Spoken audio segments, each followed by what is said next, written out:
To je zame velika čast, pravi olimpijski in svetovni prvak v metu kladiva Brežičan Primož Kozmus, prejemnik druge listine, prva je pripadla prvemu možu novomeškega farmacevta Jožetu Colariču.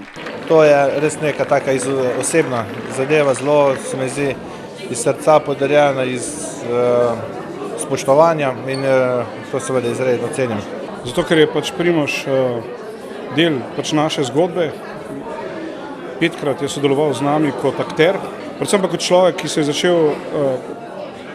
ki se individualno ukvarja s športom, začel se je pa zelo resno zavzemati za individualne in kolektivne pravice športnikov. V tokratni predstavi Knjiga o džungli, ki so jo premierno odigrali sinoči, je glavni lik Mowgli, fant, ki ostane sam v džungli. Njegove starše nadomestijo živali, ki ga vzgojijo v tako imenovanega človeka in mu nudijo varstvo in oporo. Potem je pa tukaj še ena zelo pomembna stvar, ki v bistvu zadeva Mowglija.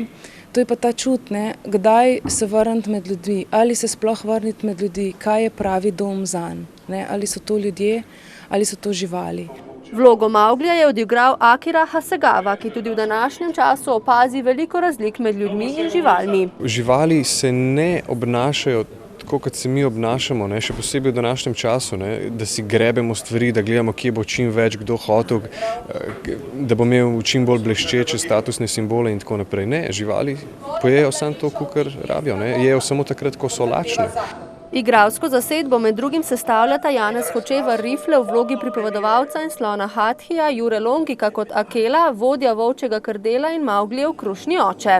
Kot pripovedovalec mi ni bilo nobenega problema, ker sem znan gobcač in pripovedujem neprestano nekaj. Morda bi rekel, ta vloga poglavarja alfa samca je najmanj blizu, tam sem moral najbolj kopati, da kaj te avtoritete vnesem noter, ampak v vlogi očeta pa sem, imam odraščajočega sina, tako da to pa ni bil problem.